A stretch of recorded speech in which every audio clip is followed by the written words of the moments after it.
Now we got to switch over to the end of the show and bring the founder of Bourbon Friday.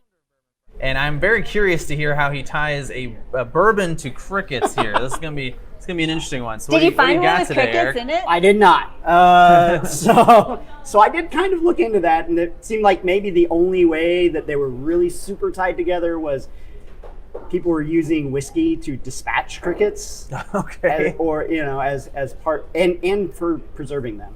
But I thought a different way would be, we're talking about sustainability, and we've talked about how bourbon, one of the things that makes it bourbon is it has to be aged in new oak barrels.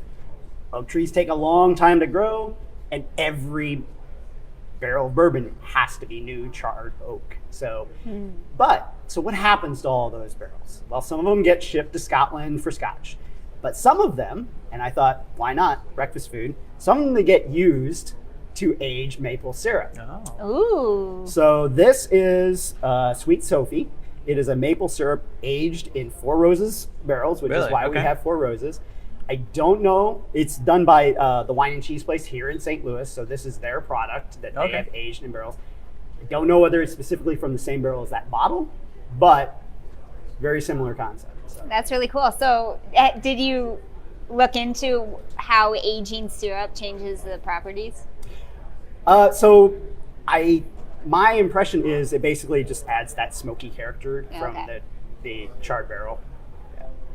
So, and then on top of that, I was at Still 630 last weekend, and he was talking about he wanted to do something with maple, but not a maple infused bourbon. Yeah. Or whiskey rather.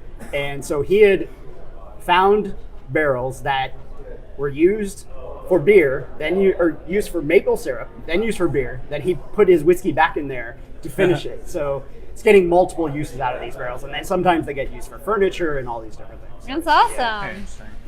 I love Very that. cool. If you want to hear more bourbon stories, check out these videos.